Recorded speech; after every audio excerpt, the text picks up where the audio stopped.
Hello, I'm Mantastic'c and Fantastic, and today I'm going to be talking about the small data download that occurred late last night. So, what was released are the new evolutions for Miada and Fagan, along with a new Godfest that will be debuting tomorrow. I will talk about the Godfest tomorrow because I like to always look at the rolling rates before I say anything, because the rolling rates can potentially differ from what our expectations are. Regardless of all that, I want to take a look at the evolutions for both Miada and Fagan to give players a bit of a better idea of which ones you may want to pursue. So, first things first, Miada originally is a reasonable mono water sub in the sense that they have a 3-turn delay when they transform, so assume you can get them to transform, it's effective skill boost, and when they do transform they have 4-7 combos, a little bit of passive damage, movement time, and a strong active skill, 3-turn cooldown in order to give you bonus movement time, unlock the board, and 6 water orbs. Never a bad thing, obviously weak against voids, and I did use them on some of my mono water teams because that delay can be meaningful, and it's a useful active skill because you're getting closer to that VDP if that's something that is necessary.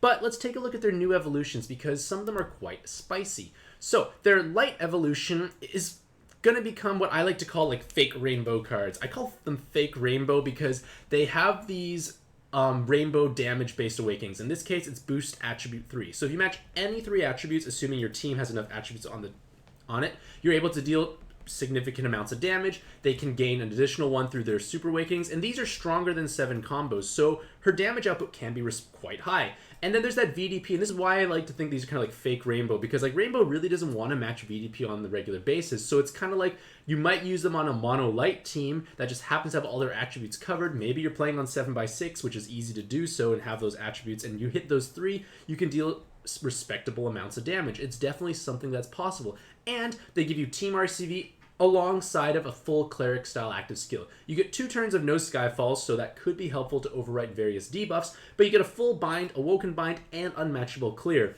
on a 7-turn cooldown. It's obviously not as fast as some of the transforming cards or Gung Ho Belial, but this is still pretty good, and it does allow you to potentially slot them in on various teams.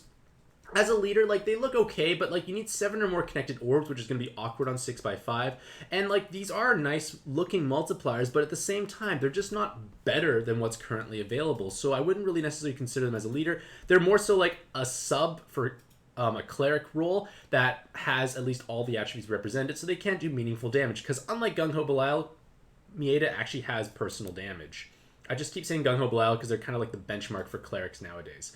For their weapon assist in their light form, they get an attacker killer, which may be situationally helpful, along with 60% poison resist, along with that same valuable active skill. Remember, it's a 7-turn cooldown, so it's quite easy to inherit on top of. Let's say, hypothetically, you're using Christmas Gremory, who does not have a full cleric-style active skill, but you want to be able to upgrade it. This is definitely a viable upgrade because it gives you the no skyfalls, which makes the cooldown shorter, and then Gremory's base skill plus this becomes a reasonable cooldown. It's not exceptionally long to charge up. These types of active skills I like to use to upgrade various clerics. Oftentimes it could be like the Nay earrings, it could be Goldfish Girl's weapon, or it could be this in this case here because it actually clears unmatchable, unlike the Nay earrings.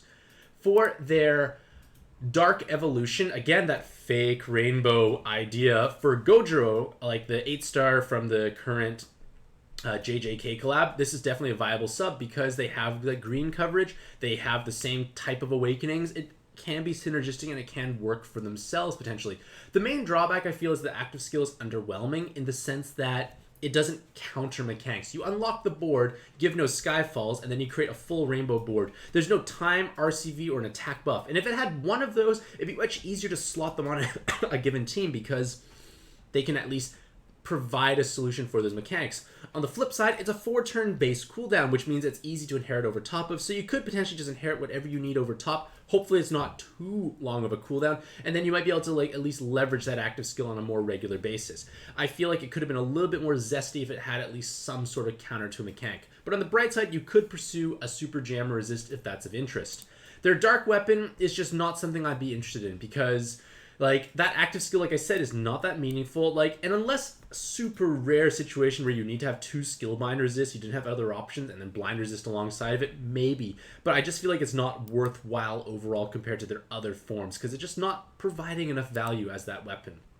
Finally, for their red form, they have 2 cross awakenings, a 10 combo, a 7 combo, or a super poison resist as their Super Awakening, so strong Awakening set overall.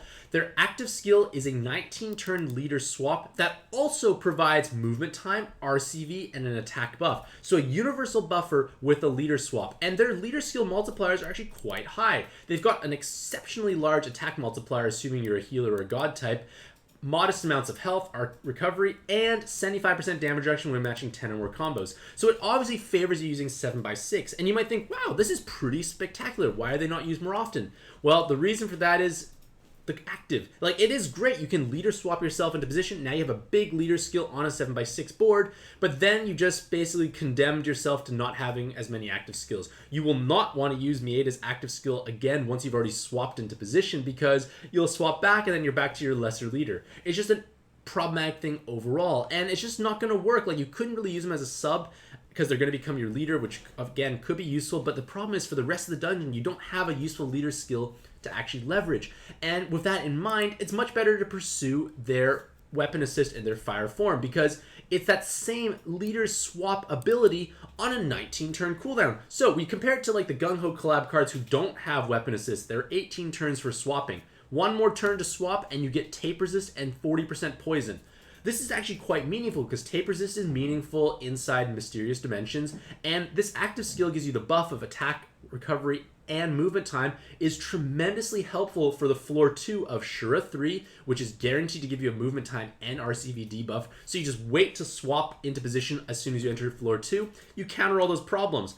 In Mystic Dimensions on floor 2, there's a strong likelihood that you'll have an RCV and a movement time debuff, and once again, you'll swap into position and overwrite it. As a whole, I'm actually quite excited for this weapon assist. It's actually quite powerful. It's definitely a much easier to use option compared to, say, like Neptune weapon assist. Like, Neptune's weapon assist is a 22-turn cooldown, which is obviously a little bit more awkward to work around. If 3 turns of stalling difference can be quite a big deal. And again, that universal buff is helpful for clearing the debuffs on floor 2 for those 2 current endgame dungeons that are quite challenging. So as a whole, I feel like their light form for their cleric as a sub, or maybe even as possibly a weapon assist, or their red weapon assist for the leader swap is going to be their strongest iterations overall. Unfortunately, we can't acquire the gems required to make the evolution until next Thursday, so just be patient until then, and just remember I talked about all of this at some point in time.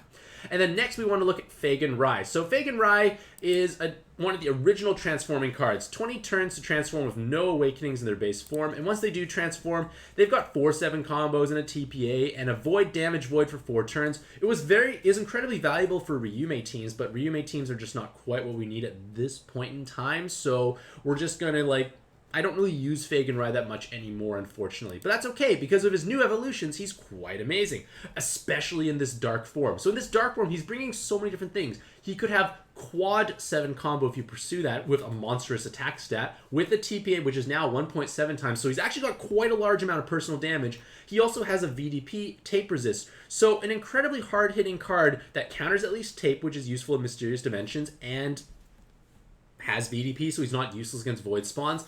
The active skill gives you no Skyfalls for 2 turns, and then makes 4 Dark Orbs over non-hard orbs. So for mono dark teams, this is a meaningful active skill because you're going to be able to produce more orbs, and you're just going to be happier.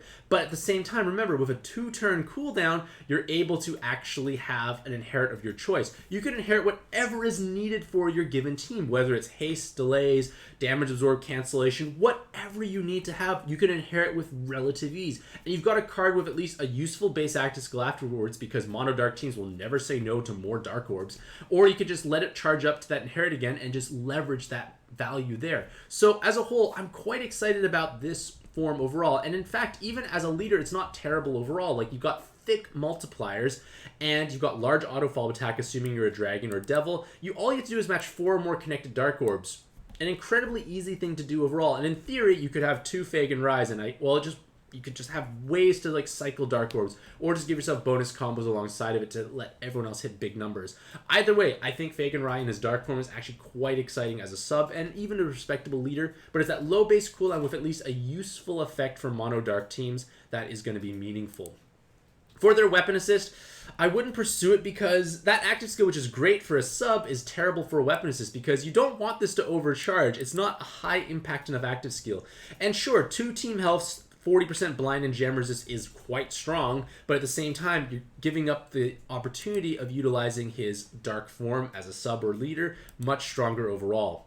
For his next form, it has 4 Cross Awakenings and a 7 combo or Super Jam resist with a large attack stat. So large amounts of damage are going to be coming out from Fagan Rye. It's just the problem is we don't have a great fire or really water team to truly take advantage of it at this point in time. Of course, that definitely can change in the future, and it is still tremendously hard hitting. You definitely can slot them in on various teams. The only drawback is the active skill. It doesn't provide as much value because it's providing a full rainbow board, getting 5 fire, water, wood, light, dark, and hard orbs over any orbs, and unlocking. So, like, rainbow teams would definitely benefit from that, but again, you're not providing those buffs that give you freeing up active skill slots. Countering mechanics is more important than just a generic orb changer. I said the dark form has a bit more value because A, it's a 2-turn cooldown, so it's just going to charge up on a quick basis, and for mono dark teams, making 4 dark orbs is actually not a bad thing. It'd be nice, of course, if it had other buffs alongside of it, but the cooldown is shorter, easier to work around with,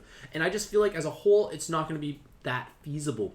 For the leader skill, you just have a comically high attack multiplier, but you have to match 4 or more colors, which obviously the active skill does provide, and you want to match crosses of different colors. And you do get large amounts of damage reduction, you do get bonus combos, but I just feel like it's not something that's truly great at this point in time. And then the weapon assist for his blue form is unfortunately a sad ordeal, because you get the 2 team health, which is nice, you get the 40% blind and poison, but is that active skill that's not something you really want to charge up. If it was a universal buffer, not so bad, because it overcharges, you can overwrite those debuffs. Unfortunately, that's not the case. And with that being said, those are the various new evolutions for those 2 7-star Godfest exclusives. So, with that being said, let me know what you think about these 2 cards in the comments below. Which evolutions are you most excited for, and how would you actually utilize them? Regardless of all that, hopefully you all have a truly fantastic day. I wish you all the best luck in your own pad adventures, and happy puzzling.